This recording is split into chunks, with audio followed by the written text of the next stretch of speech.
Welcome to the balance sheet, where we take away the names and just talk about the numbers. After 6 weeks of play, we're going to take a look at how things are shaping up.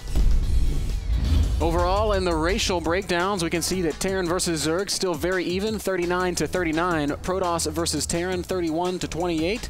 And Zerg versus Protoss, we're starting to see some separation, 33-43. Last week, Protoss players won 13 games, while Zerg's only won 6.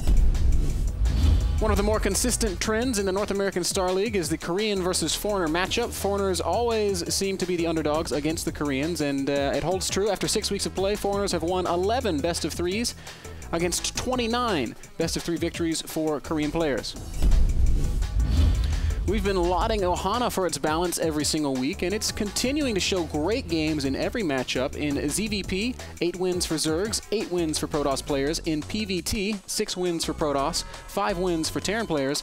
But last week, Ohana was kind of bad for Terrans in Zerg versus Terran. 4 games were played, all 4 went to Zerg players, making the overall map score 4 for Terran, 8 for Zerg.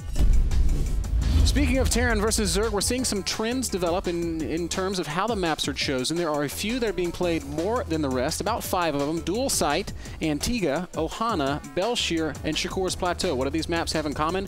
Each of them has a distinct bias in favor of one race or the other. So it's very common in best of threes that we'll see the losing race fall back on one of these good maps. Antigua Shipyard is one of them, 8-3 in favor of Terran.